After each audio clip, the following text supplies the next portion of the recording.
Bienvenue sur Africa 24 dans cette nouvelle édition du 12-15. Au sommaire de l'actualité, évolution de la crise politique au Burkina Faso. Le général Diendéré, l'ancien chef d'état-major particulier de ce président Blaise Compaoré, a déclaré avoir libéré le président de la transition, mais aussi les ministres de son gouvernement.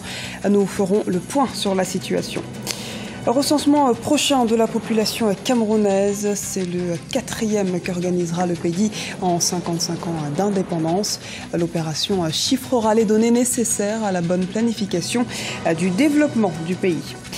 Les handballeuses ont joué les quarts de finale ce mercredi aux 11e Jeux africains. Le Cameroun a maîtrisé le Burkina Faso 41-19. Nous y reviendrons plus en détail dans ce journal.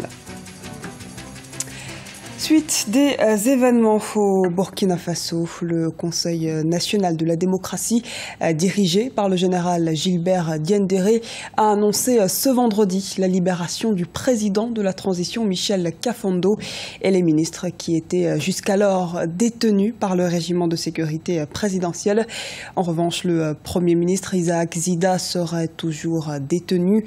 Dans un même temps, la situation reste tendue. Les partis politiques ont appelé la population à la désobéissance civile, tandis que la société civile tente de mobiliser la rue burkinabé.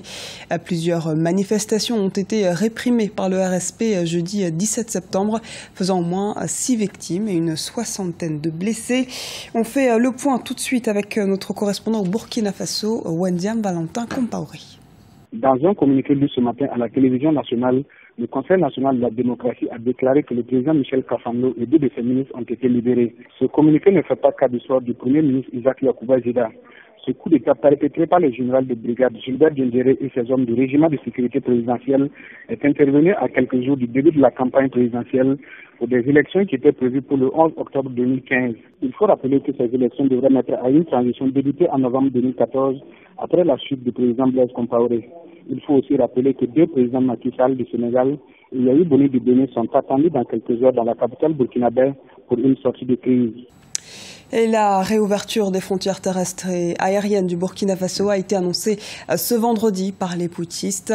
Ils avaient ordonné la fermeture des frontières jeudi.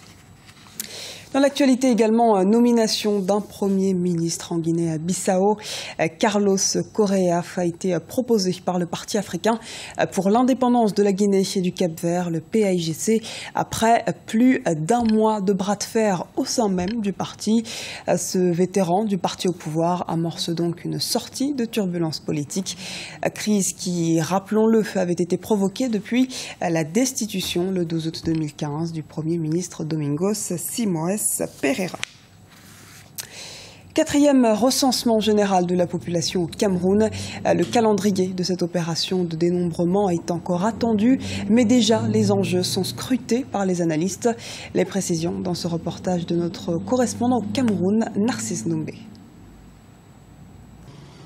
Le Cameroun se prépare à un nouveau recensement général de la population et de l'habitat.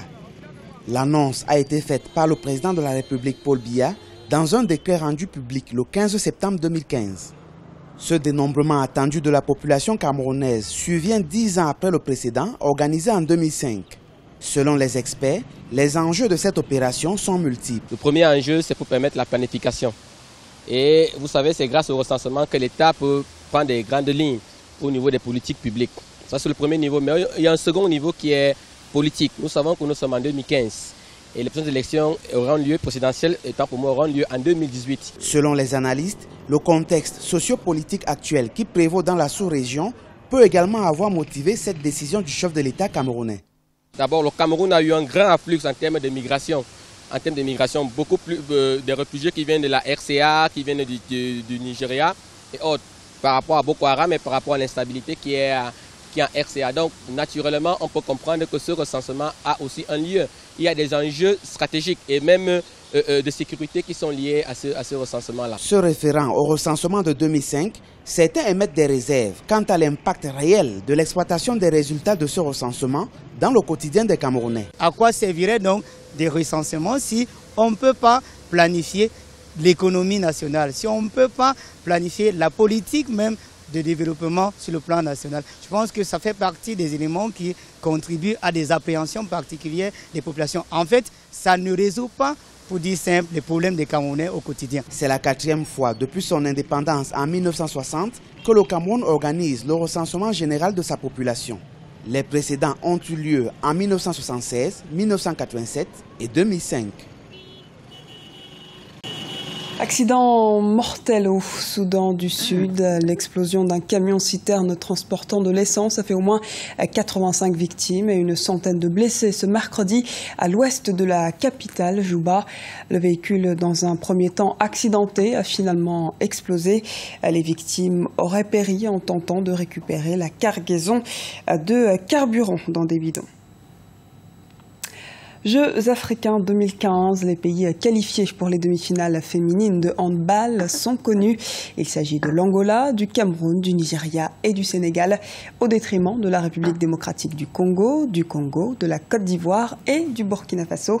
Les précisions dans ce reportage de l'un de nos envoyés spéciaux au Congo-Brazzaville, Elhadji Ndiaye. Le Cameroun a éliminé le Burkina Faso par 41-19 en match de quart de finale dames de ces Jeux africains. Les Lions indomptables ont écarté dès le départ de la compétition le Mali et ensuite elles ont fait match nul avec les Lions de la Teranga. Un parcours sans faute. Ce mercredi, elles se sont imposées devant les Burkinabés.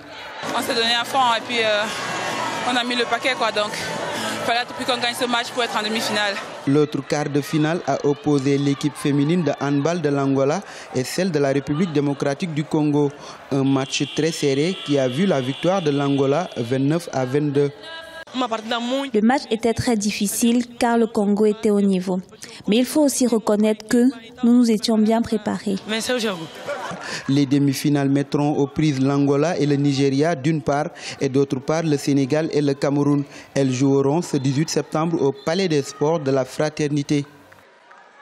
Et rappelons que toute l'actualité des 11e Jeux africains est à suivre sur notre antenne grâce à la couverture exclusive de nos envoyés spéciaux dans la capitale congolaise. Retrouvez donc tous les jours le journal des Jeux à 16h15 GMT et le club des Jeux cette fois à 20h GMT. Ce journal a été réalisé par l'ensemble de la rédaction. Merci pour votre fidélité. Dans un instant, une nouvelle édition du 12-15 sur Africa 24.